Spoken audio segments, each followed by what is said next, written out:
Hello class, and welcome back to our discussion of the American War for Independence. Today we're going to look at the Southern Theater. The Southern Theater really picks up right where the Northern Theater left off. The last thing we talked about in the Northern Theater was the Battle of Monmouth, which was in summer of 78. And so really after that battle, the British strategy shifts to the southern colonies. And so the beginning of the Southern Theater happens when the British take Savannah. So this is known as the Battle of Savannah. Essentially, a British force under Archibald Campbell defeats an American force under Robert Howe, and the British take Savannah. They actually take other parts of Georgia as well. They try to move in. Georgia is still very much a frontier colony, even though it's on the coast. It has a lot of, it's the youngest colony. So other than Augusta, much of Georgia is coastal. The frontier, Georgia has a lot of frontier, and so the British have a difficult time keeping the backcountry in the southern colonies. The coast they can secure fairly well, but the backcountry they have trouble with. So they ultimately have captured the state of Georgia at this point, but they're primarily in control of the coast. The Americans and the French do make an attempt to take Savannah back.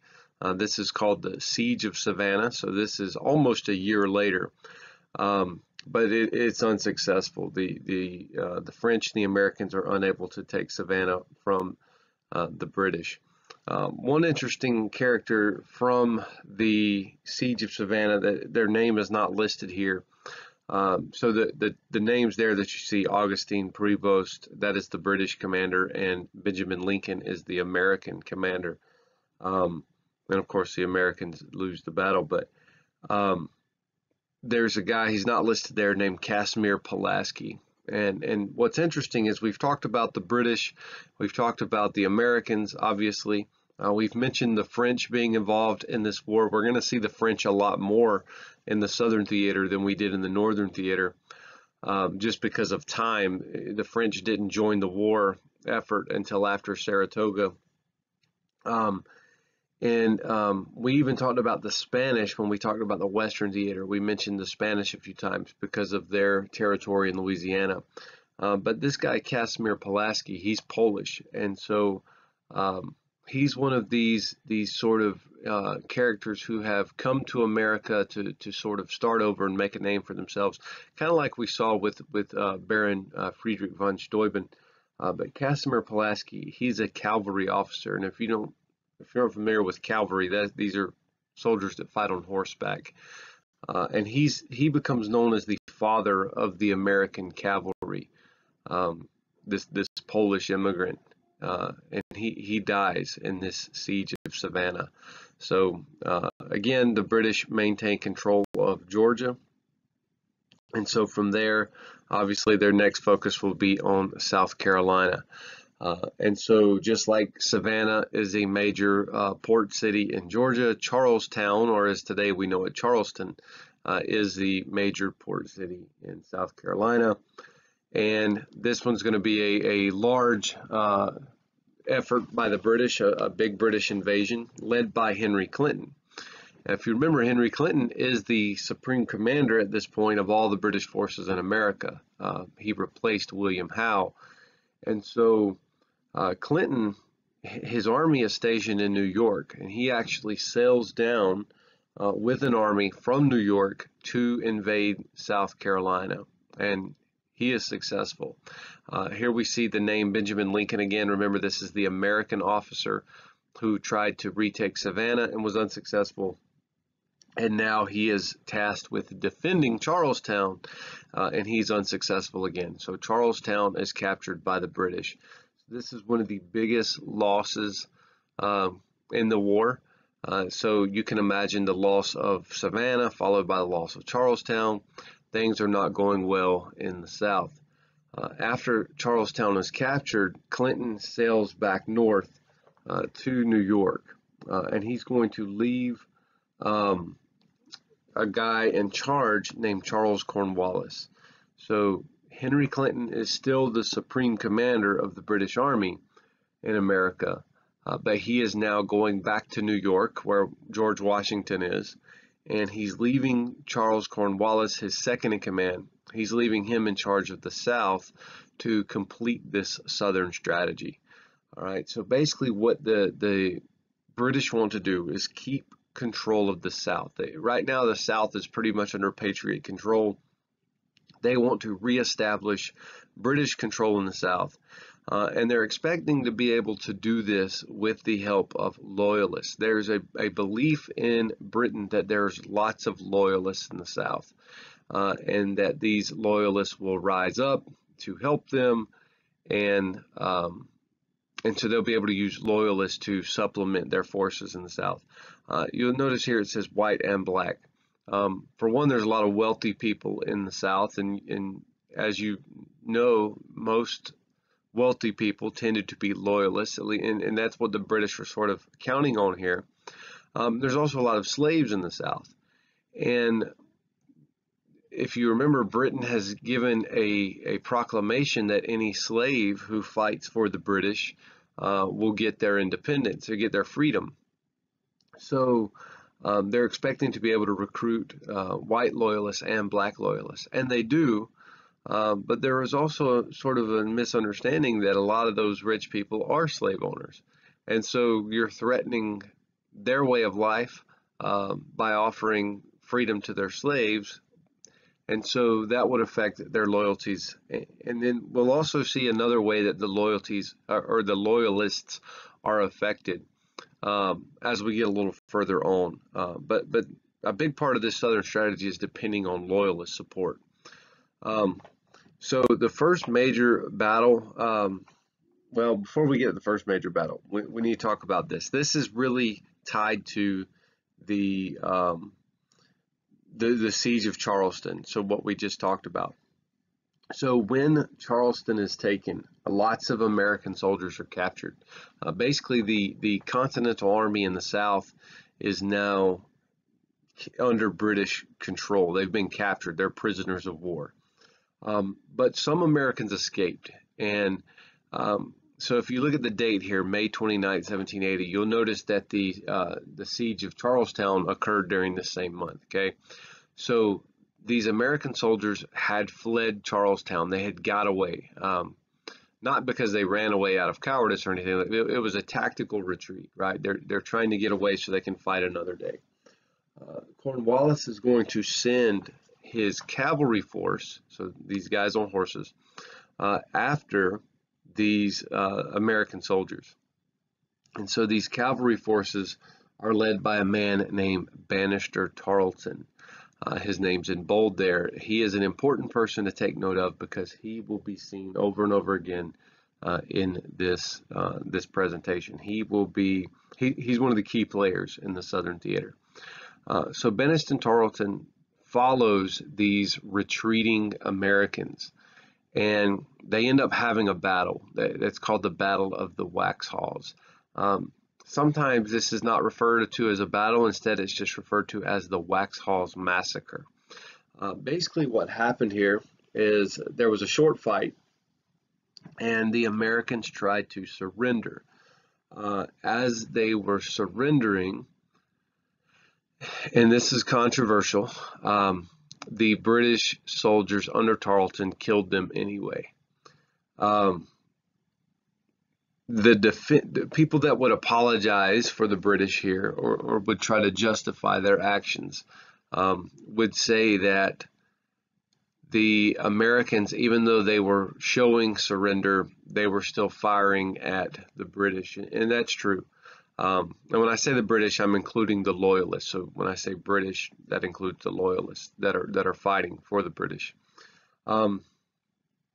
Tarleton does get shot at as these Americans are trying to surrender, which causes his men to keep fighting despite the fact the Americans are surrendering. those details get a little foggy and history gets kind of muddy there, but here's the thing. It doesn't really matter. It doesn't matter who was in the wrong.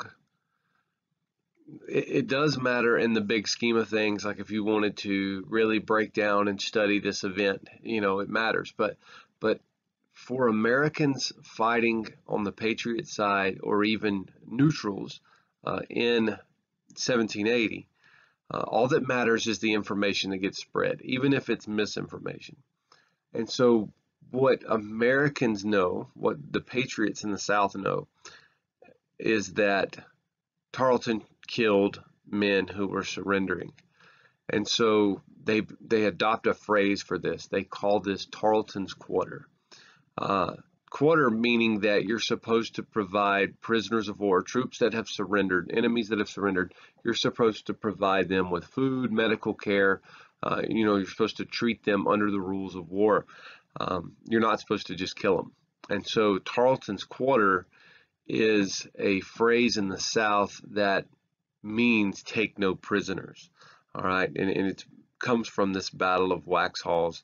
But as we'll see, the Patriots in the South will use this battle cry of Tarleton's Quarter to then do similar atrocities to British forces in other battles.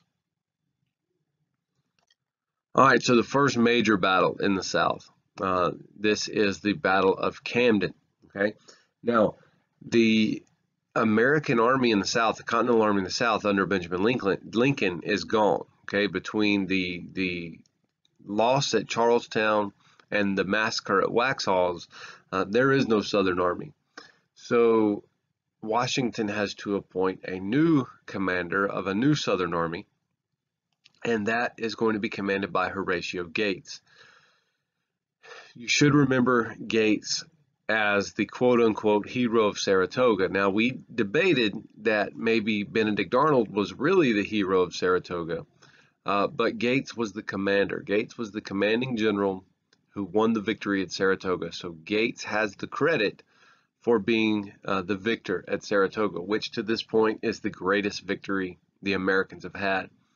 You also have to remember that Gates is a former British officer. He's not like Washington. Washington's an American officer who fought for the British in the French and Indian War. Gates was a British officer. So there's a lot of people that think Gates is a better general than George Washington. They think that Gates is more qualified than George Washington. And because of that huge victory at Saratoga, Gates is sort of believing it himself, all right, even though we know that maybe Benedict Arnold really deserves more credit than Gates does.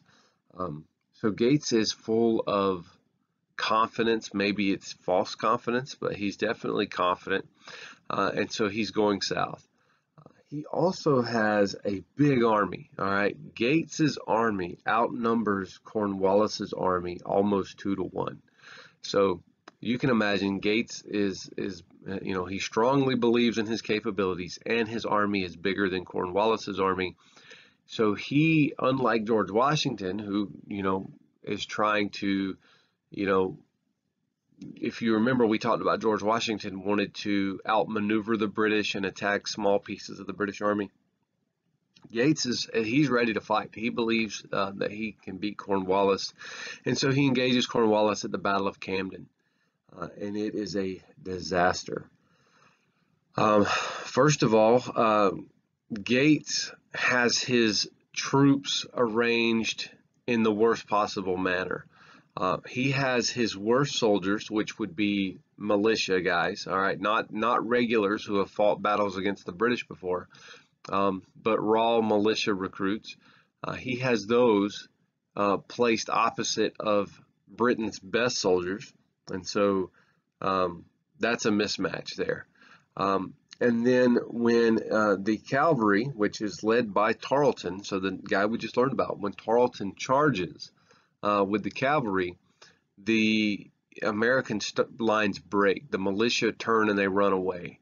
And when they turn and run away, everybody else tries to run away. The line breaks, and it's a disaster. This is a terrible defeat for the Americans. So this is a British victory. The Continental Army is destroyed. Basically, everybody is killed or captured. And so Gates rides away, pretty much never to be seen again in any important military role. The only reason Gates doesn't get court-martialed here is because he's earned a little bit of a reputation because of Saratoga, and he has a lot of friends in high places. But this is ruinous for the Americans, losing this many soldiers, and which is now the second time in the South. So the South has lost one army under Lincoln, and now another army under Gates. This is bad. Okay, and so Cornwallis he's on a run. He is tearing his way through the South right now, and it puts the Americans, and especially George Washington, in a bad spot. Now, let's talk about Benedict Arnold, because we were just mentioning how he was probably the real hero of Saratoga. Benedict Arnold has a tragic story, because he could have been remembered as one of the greatest American heroes ever, and instead he's remembered as one of the worst traitors in history.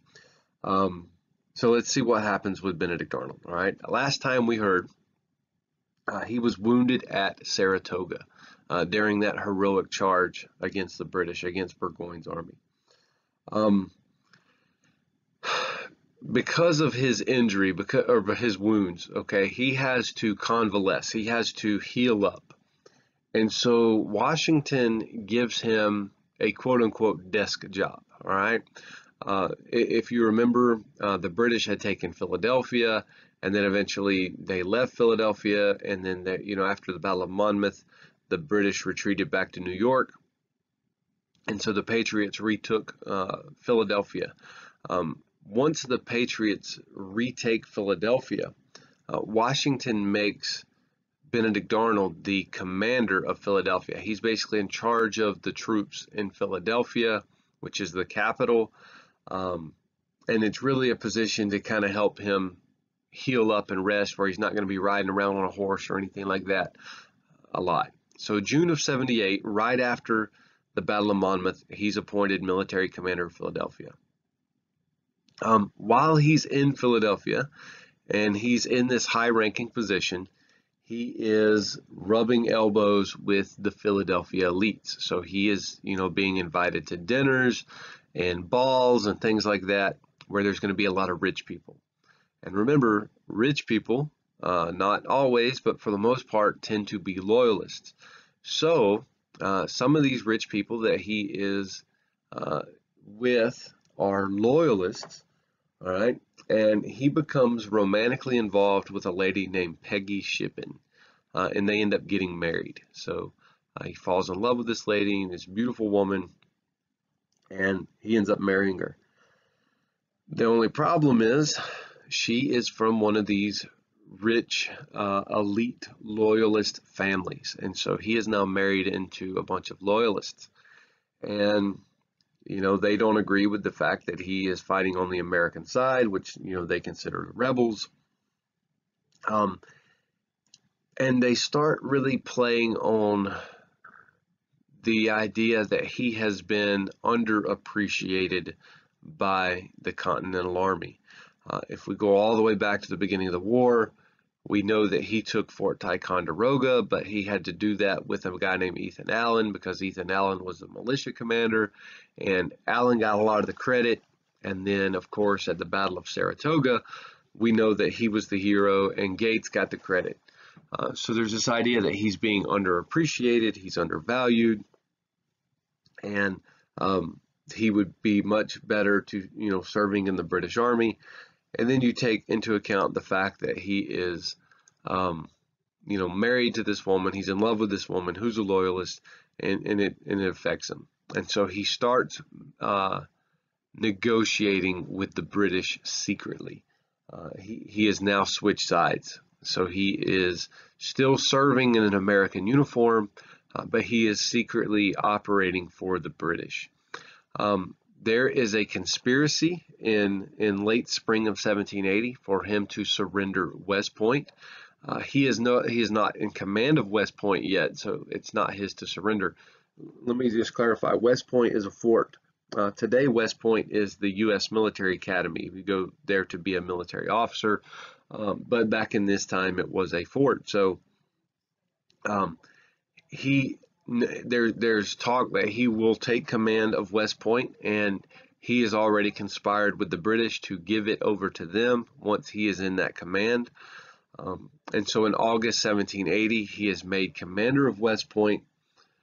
And so he starts the process of turning this over. How are they going to turn this over to the British?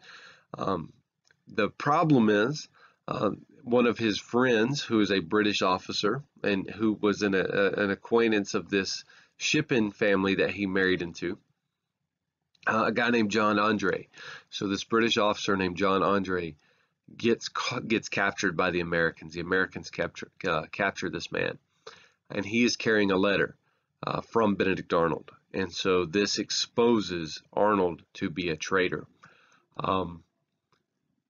George Washington orders this John Andre, Major John Andre, he orders him to be hanged, which is kind of a slap in the face, because as a British officer, he should have received a honorable death by firing squad if killed at all. Instead, Washington hangs them, which is a dishonorable death. He goes after Arnold. They want to try to capture Arnold, but Arnold has fled to the British. He realizes he's been exposed, and he runs away and escapes to the British lines. Benedict Arnold will eventually go to England after the war is over. So he'll fight on the British side, and after the war, he'll end up in England, and he'll end up dying sort of a miserable death, sort of a life of alcoholism and poverty after this. Meanwhile, in the South, all right, the South has lost 2 armies, right? And so Washington needs another army to go south to deal with Cornwallis, but this is going to take time because they've already lost 2.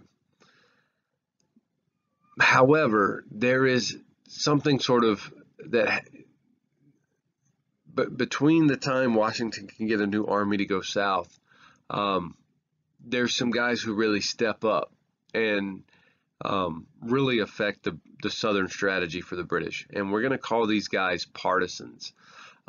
Today, that word partisan has sort of changed meaning a little bit. It has a lot to do with politics and things like that. But if we were to go back to the 18th century, the word partisan is the word we would use to describe people that use irregular tactics or guerrilla warfare. Today we might use words to describe these guys as maybe insurgents, but partisans is more appropriate for the time period that we're discussing. So guerrilla warfare, right? Not a standing army fighting another standing army, much more representative of the type of fighting we've seen on the frontier, especially with Indians and things like that.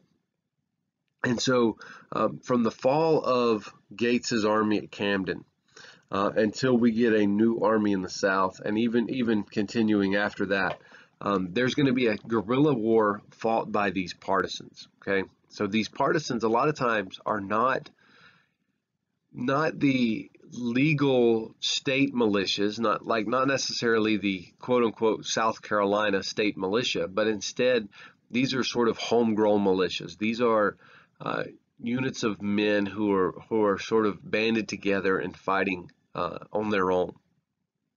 And so one of the most famous partisans from this campaign is a man named Francis Marion.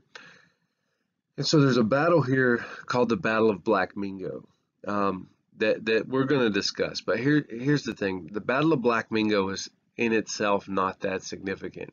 It's really here as a placeholder to explain what these partisans are doing in general. Okay, so September 28, 1780, in South Carolina, you basically have a force of loyalists, right? Remember, the British are counting on loyalists to help hold control of the South. So Cornwallis is marching around with his army of regulars. Meanwhile, he's using loyalists to stay in place and keep this British grip on the South. And so these partisans like Francis Marion, they're not fighting Cornwallis face to face because they couldn't. There's no way this group, if Gates couldn't beat Cornwallis with an army more than twice his size, a bunch of quote-unquote rednecks running around in the woods couldn't defeat Cornwallis either.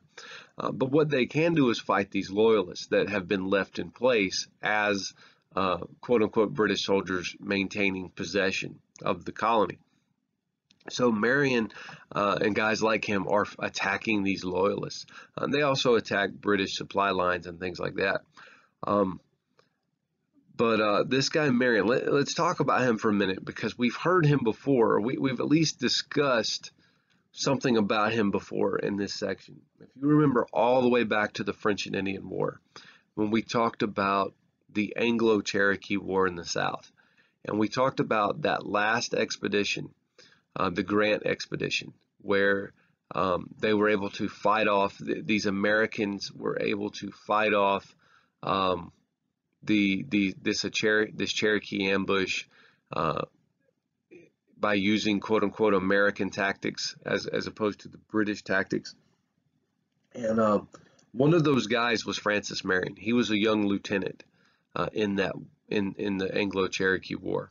So here he is now fighting a guerrilla campaign against the British and these loyalists.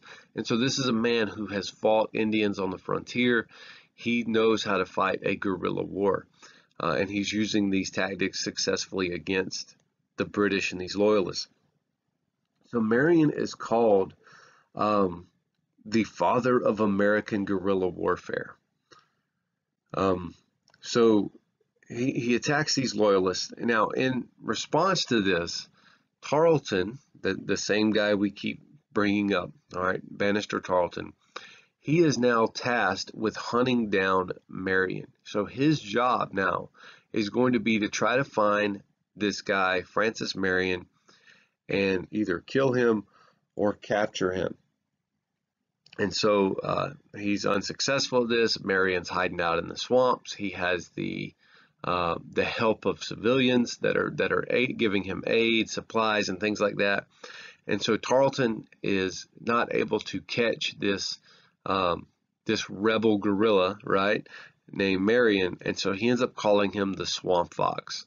And so Francis Marion is known as the Swamp Fox.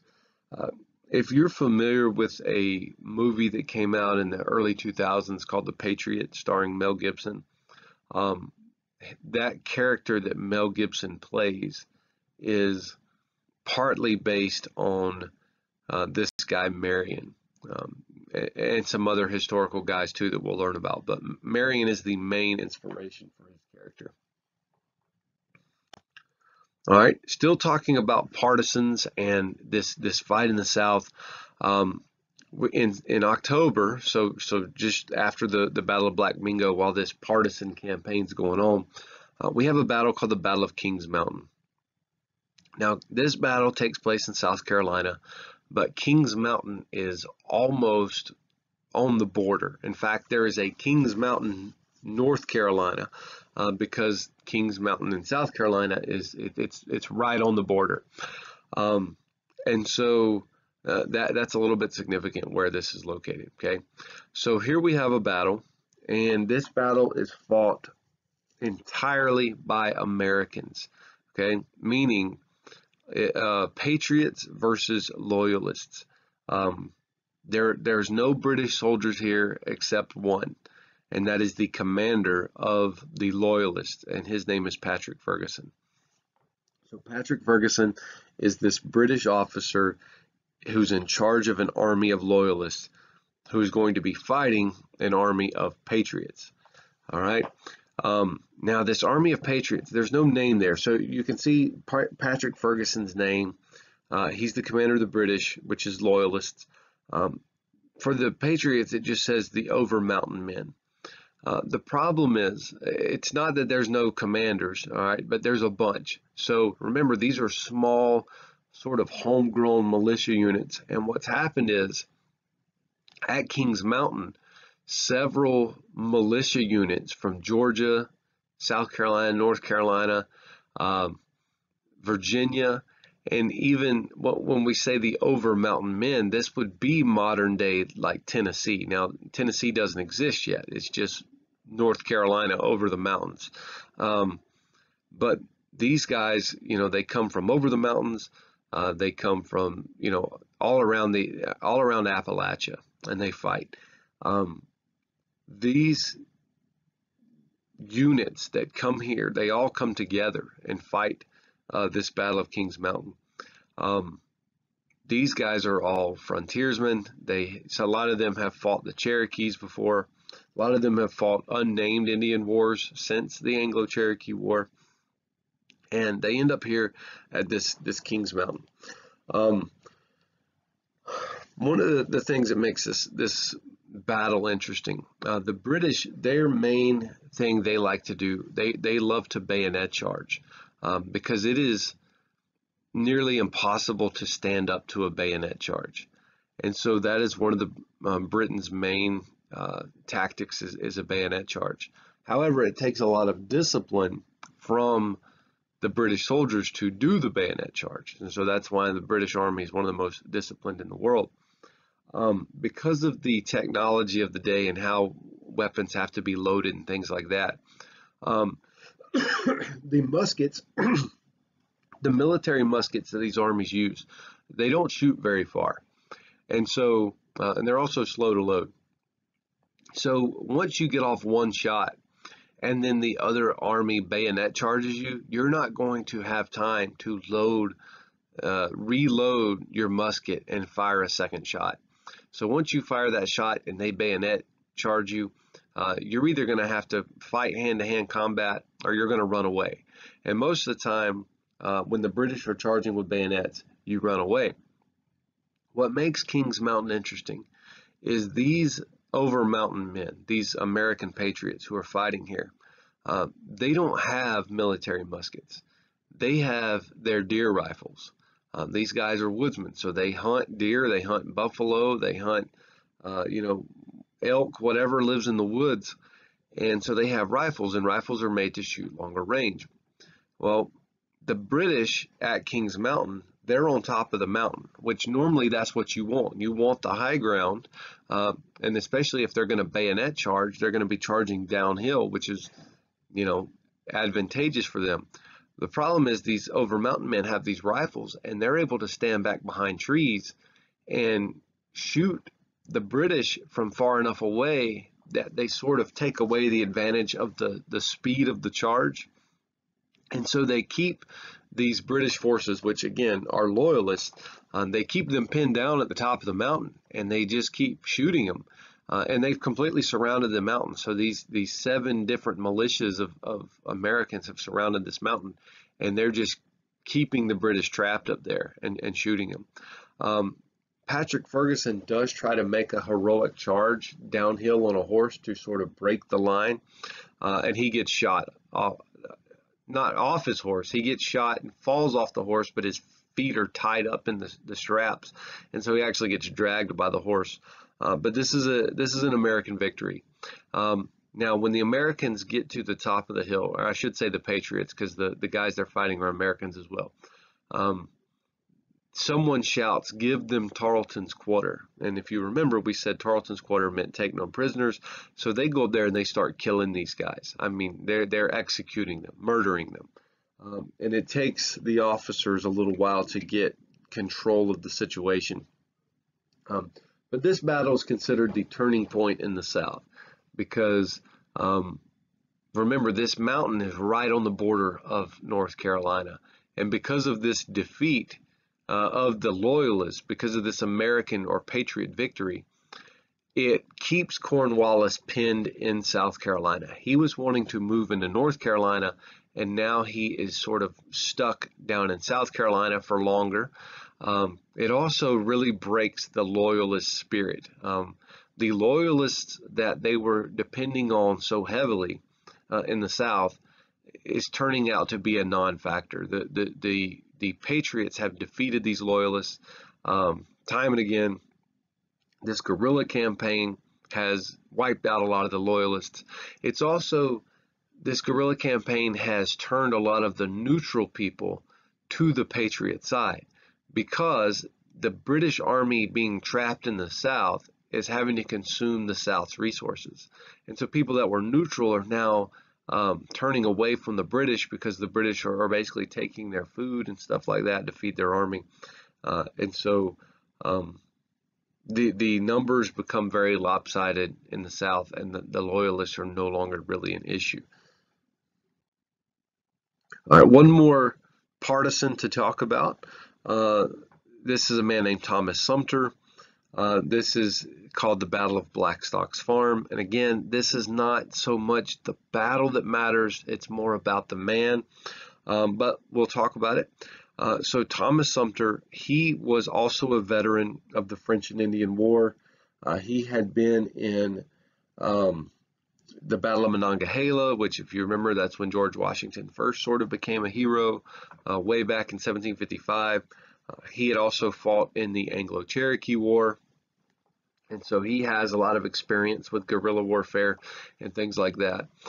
He had actually retired. He was not a soldier when the American War for Independence begins, but his plantation gets burned by British British loyalists, which causes him to take up arms and become a soldier once again. So I mentioned that movie The Patriot earlier with Mel Gibson. That this is another inspiration for that character, a veteran of the French and Indian War who is no longer a fighter, but yet his home gets attacked and he takes up arms and then launches a guerrilla war. All right, so Thomas Sumter, he is sort of doing the same thing that Marion's doing, and he is now being pursued by Bannister Tarleton. So Tarleton was chasing Marion after the Battle of Kings Mountain.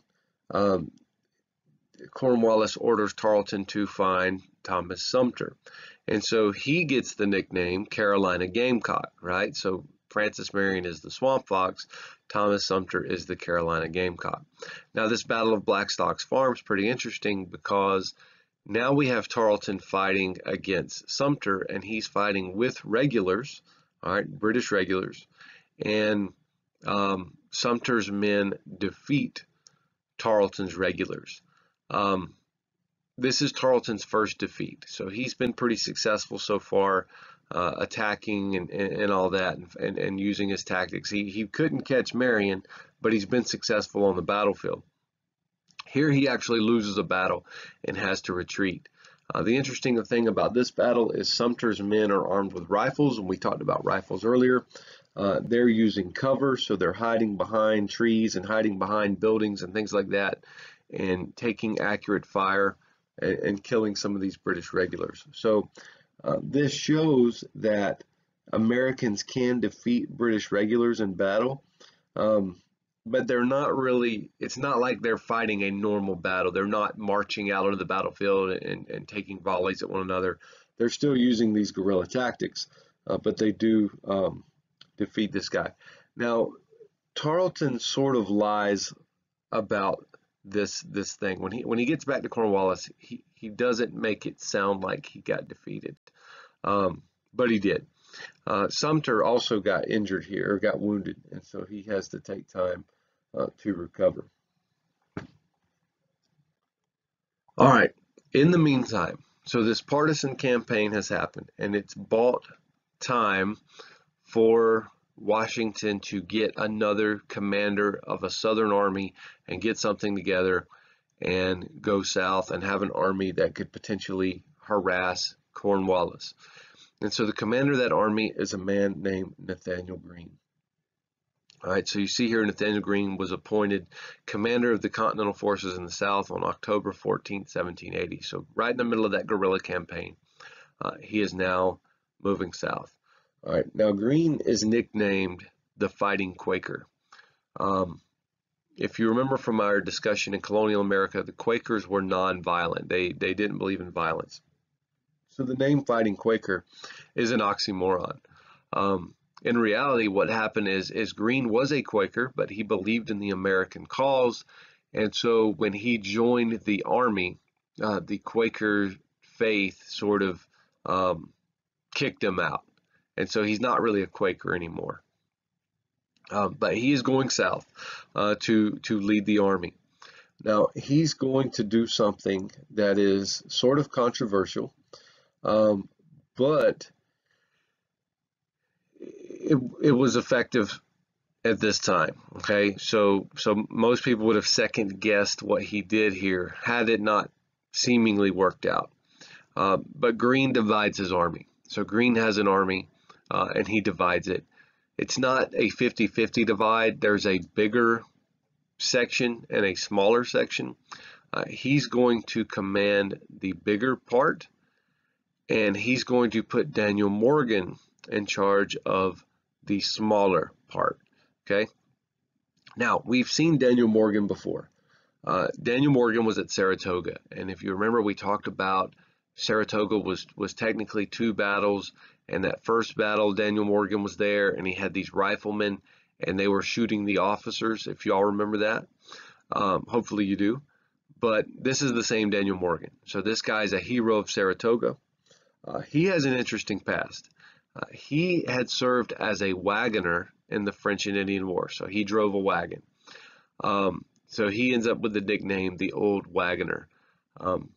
Now, driving a wagon is not that impressive. This nickname, the Old Wagoner, is really it's a tongue-in-cheek nickname for how tough this man is, because in the French and Indian War, he drove a wagon.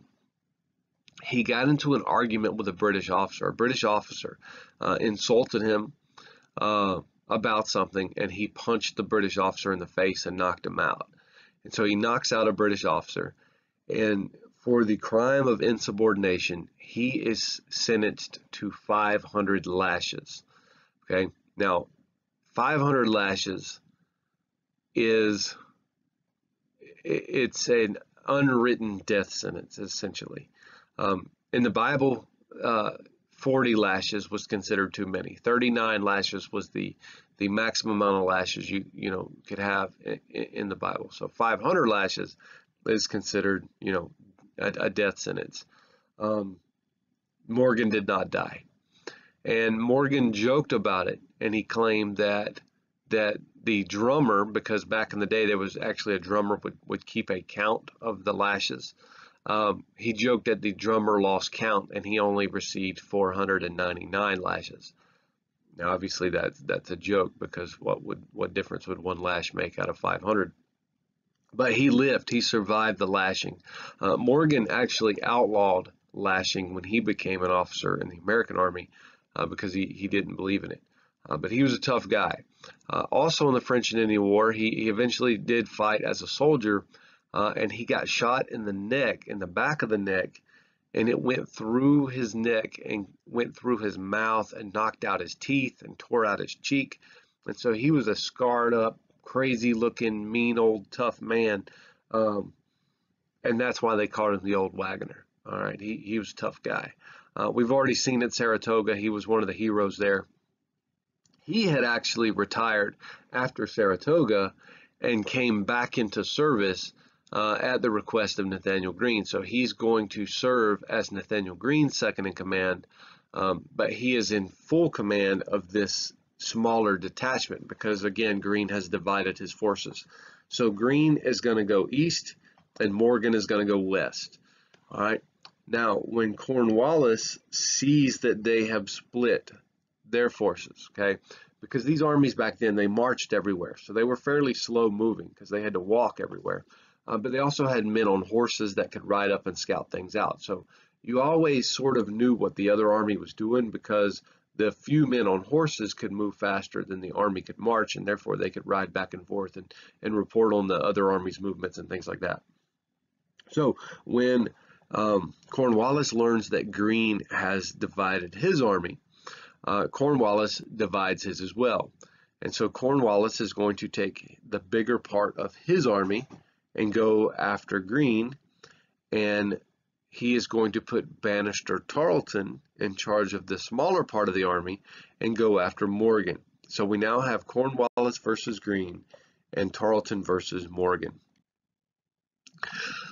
Morgan is going to go to a place called Calpins. All right, this is in South Carolina, January 1781.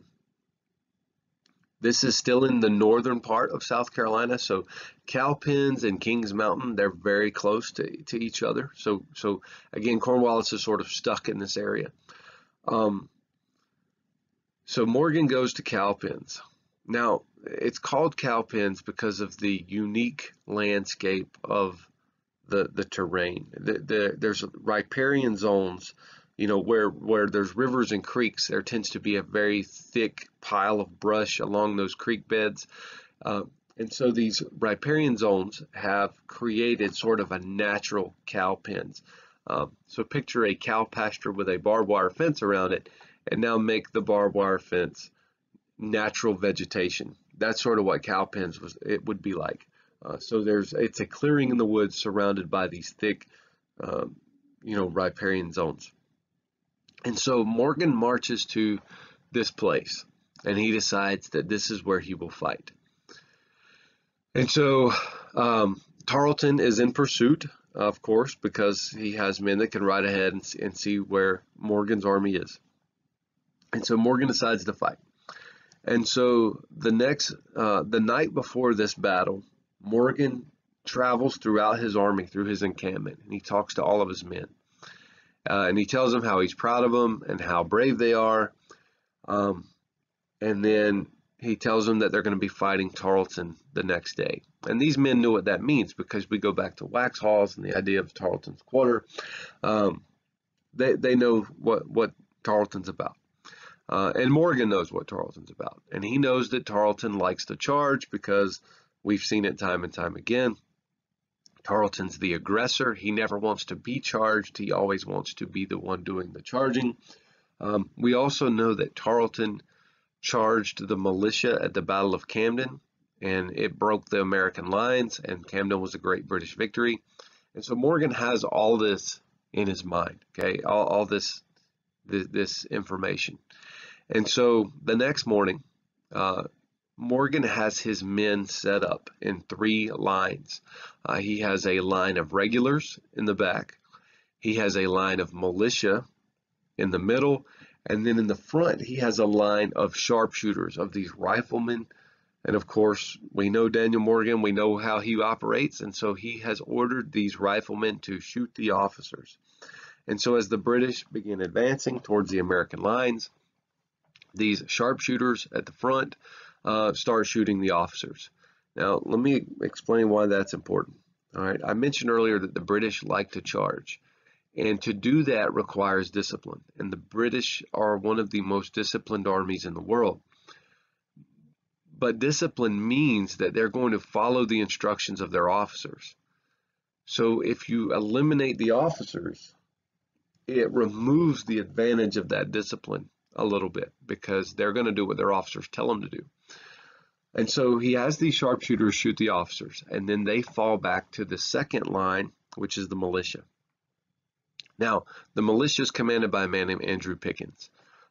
They have been ordered to fire 2 shots. Morgan knows that his militia is likely to break. They break all the time. They broke at Camden. So he knows that they're likely to run away. However, he's asked them to give 2 shots. If they could fire 2 shots, that would be enough. Okay. Now, in our modern time that we live, 2 shots doesn't sound like a lot. But as I stated earlier, when you fire this type of musket, and you get that 1 shot off, it has to be fairly close to be effective. You can't fire hundreds of yards. You're firing, 40 yards if you want to be effective. And so by the time they get that 1 shot off, if the enemy charges, you're not really going to have time for a second shot. It's either fight with your hands or run away. Okay, so he's asked them to give 2 shots. which they do. They fire 2 shots, and of course, Tarleton orders a charge, and the militia breaks and they run away. And so once they start to run, then Tarleton orders an all-out charge. So now Tarleton's forces are full-on bayonet charge, cavalry charge towards the breaking American lines. Then something happens, all right? As the British reach the American line and the regulars are there, the regulars level their muskets and they fire at a very short distance, which is devastating to this bayonet charge, being fired at with these large muskets at close range. But there was something Tarleton didn't understand or didn't see. At Calpin's, there was sort of a depression in the ground behind Morgan. Tarleton could not see that Morgan had his cavalry, commanded by a man named William Washington, George Washington's cousin, hidden behind him. And so there was another component of Morgan's army that Tarleton was unaware of. When the militia lines broke, this hidden piece of the army came out. And so as the American line fires at the British at close range, this hidden component of American cavalry comes around through the woods and hits the British from the side. Also, when the militia ran away, they regrouped and reformed and came around and attacked again and hit the British from the other side. And so what's happened is the British army under Tarleton has now been hit on the sides by the American forces.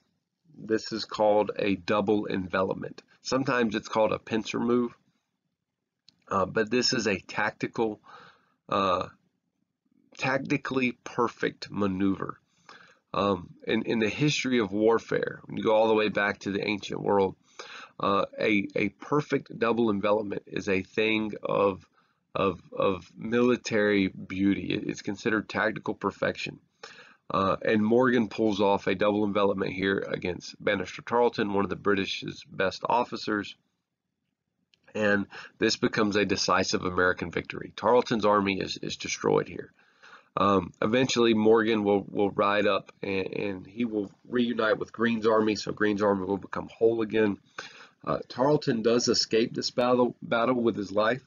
In fact, he gets into a fight with William Washington, the American cavalry commander. They actually sword fight. Washington is wounded. His horse is also wounded. But he chases Tarleton for miles before his horse finally gives out and Tarleton's able to get away. Tarleton reunites with Cornwallis. Cornwallis is very angry with the outcome of this battle. So the Battle of Calpin's a decisive American victory. This right here is really just showing sort of how the Battle of Calpin's went down. So basically describing what we just talked about. The British there you see are the attacking force. So you see the blue on the left-hand side. You see the blue start to turn and run away. You also see the Washington in the very back coming around with his cavalry. And then in the right-hand side, the second frame, you see the American counterattack where the militia has come back around. And you can kind of see the double envelopment, the fact that the red arrows are encircled by the blue arrows. And that's how the battle plays out. Okay, Battle of Gilford Courthouse, a couple of months later. So now Cornwallis is in pursuit of Green's army. Green is really emulating Washington as far as, running, fighting and running, fighting and running, fighting and running. And so they have crossed now into North Carolina. So we've went from South Carolina now to North Carolina. And we're at Gilford Courthouse, which is modern day Greensboro, which is pretty close to Virginia. It's in the northern part of North Carolina. And so Green decides here that he is going to he's going to try to do the same thing Morgan did at Calpins. He's going to try to emulate the Battle of Calpins again. And so at Gilford Courthouse, Green sets his army up in 3 ranks, just like Morgan did. Now, let me say this. Morgan is not here anymore. After Calpins, Morgan retired again. Morgan had a lot of health problems, and he had come out of retirement to help Green, but by February he was in such terrible shape he had to go home and rest. So Morgan's not here anymore, but Green's going to try to copy what Morgan did at Calpins at Gilford Courthouse. It doesn't quite play out the same way. There's a couple of things that are different. One, Gilford Courthouse is a little more heavily wooded than Calpins was. It made it a little bit harder to maneuver. He's also fighting a little bit of a better British force in the fact that he has that Cornwallis is a better leader than Tarleton. Still, he is almost successful. The British win this battle technically. All right, it is another example of a Pyrrhic victory, in that Britain ends up taking the field. The Americans retreat. So Green is forced to retreat, but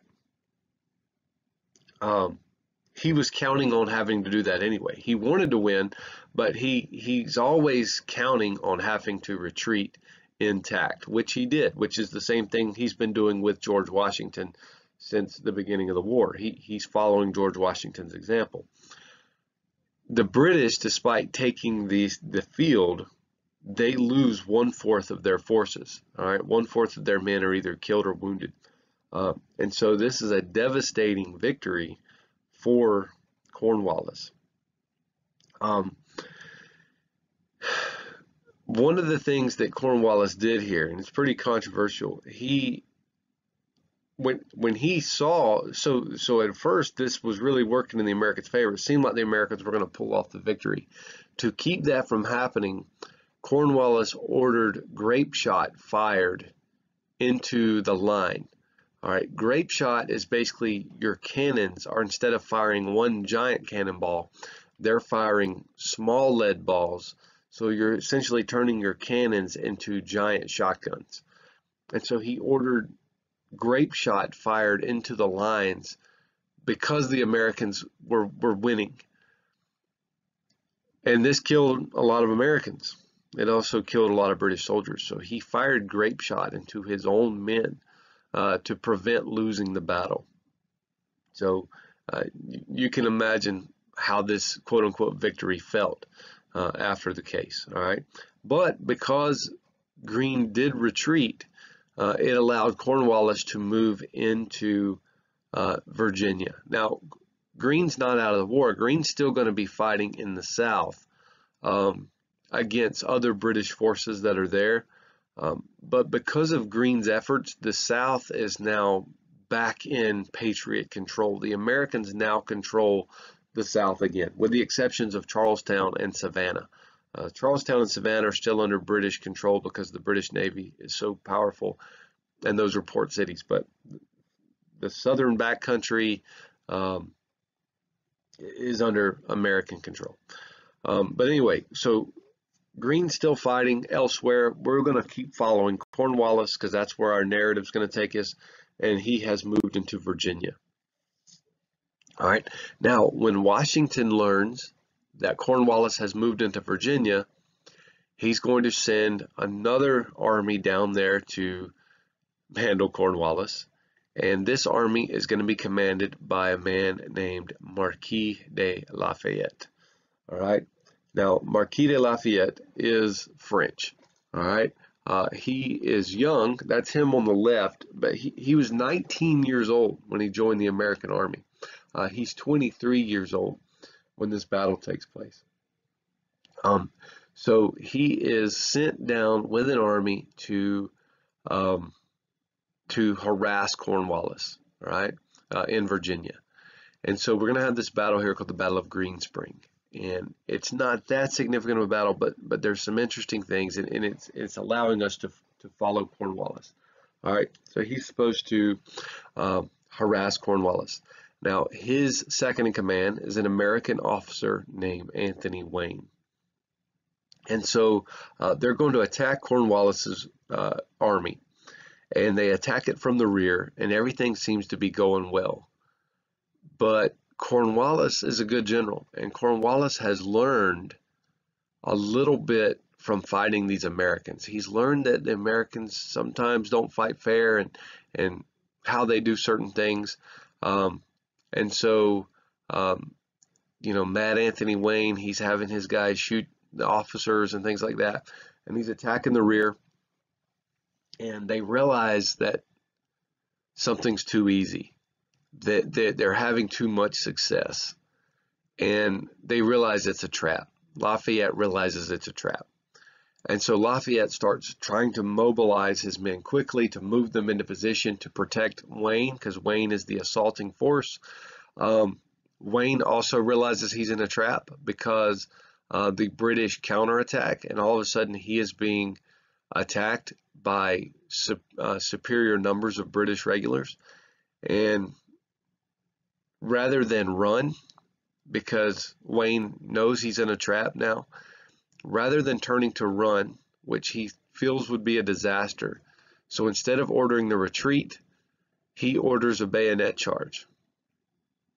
So Anthony Wayne, being outnumbered and outflanked, instead of running, orders a bayonet charge, which is so crazy that it worked. And that's how he earned the nickname Mad Anthony Wayne. Mad as in crazy, like he's gone mad.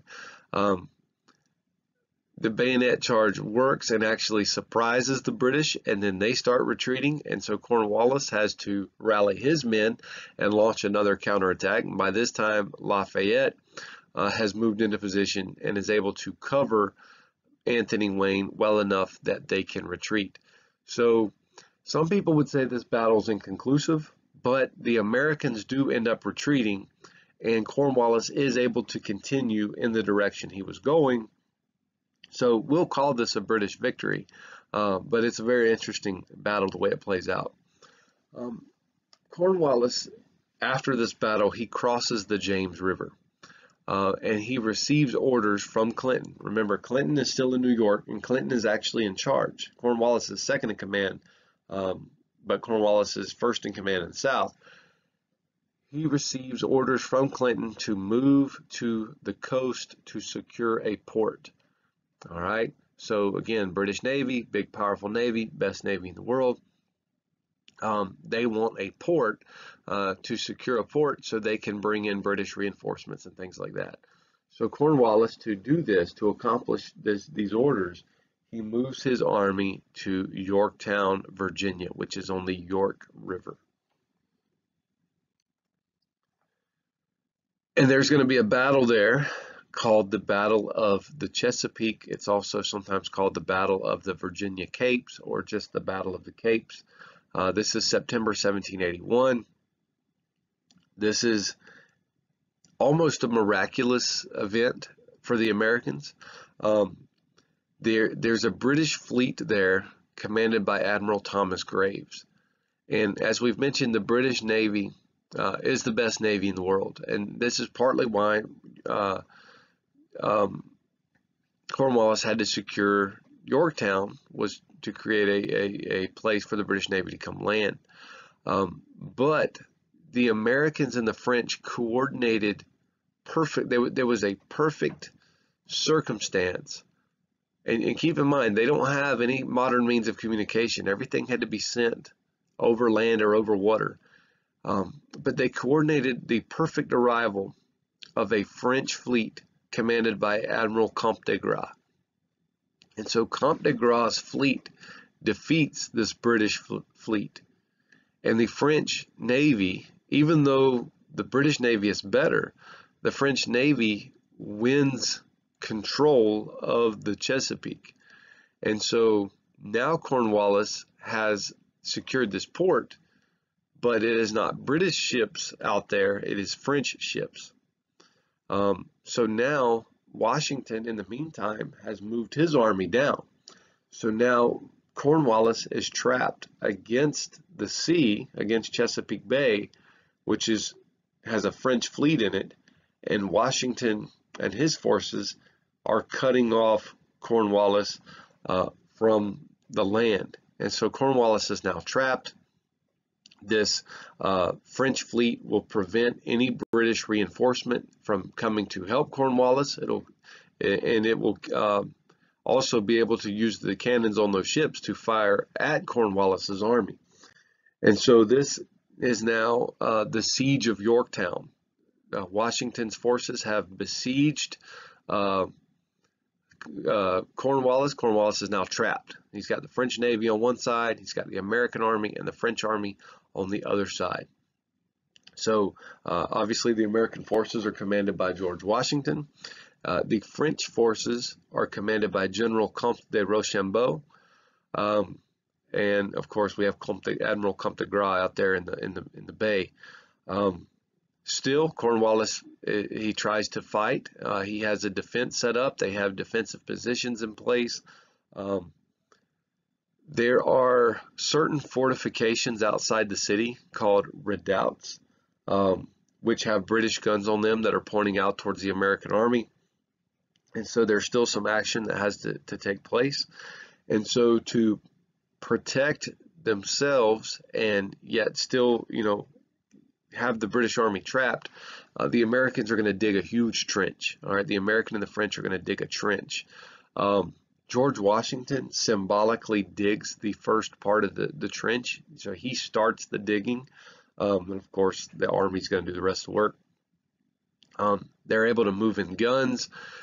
George Washington symbolically fires the first cannon, and then he has them continue firing all day and all night, which is a long cry from how the war started when the Americans didn't even have cannons.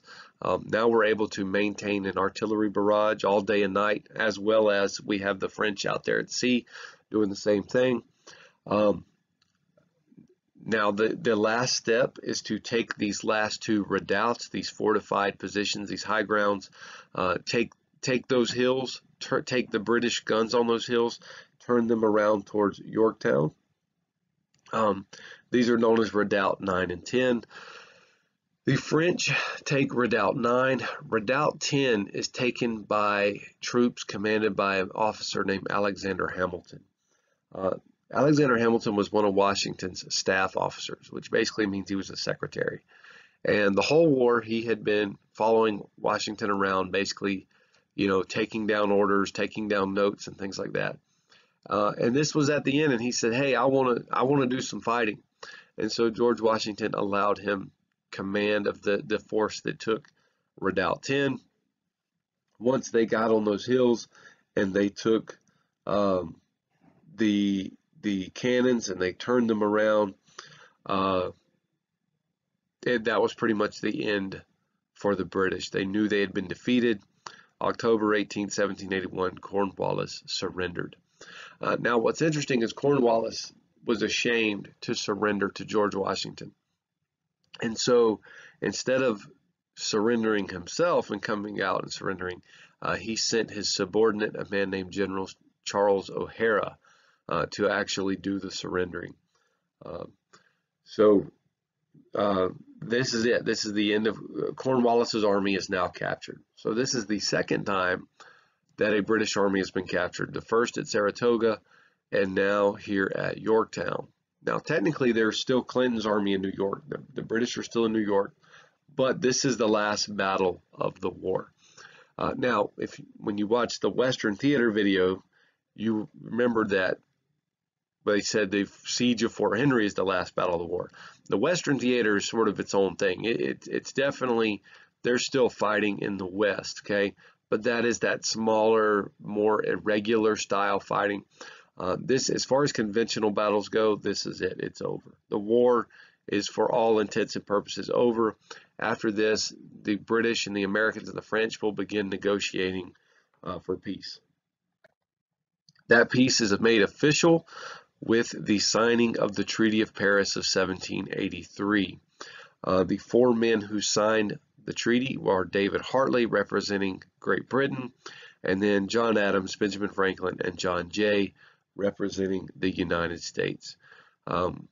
Did lots of things were talked about in this treaty, but the most important is it recognized that the 13 states were free, sovereign, and independent states, which is interesting.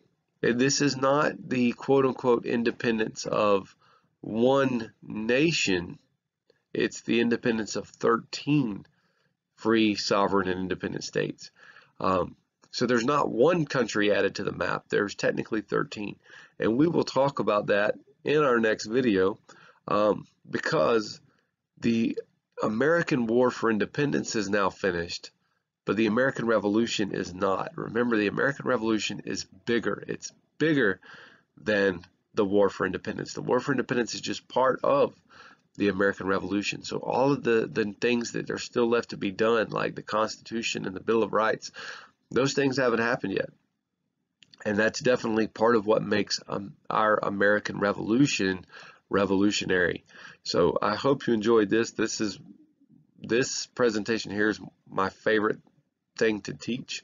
But this is we're done with this, so we will continue in the next video talking about what happened after the war was over. And so thank you, and I'll see you next time.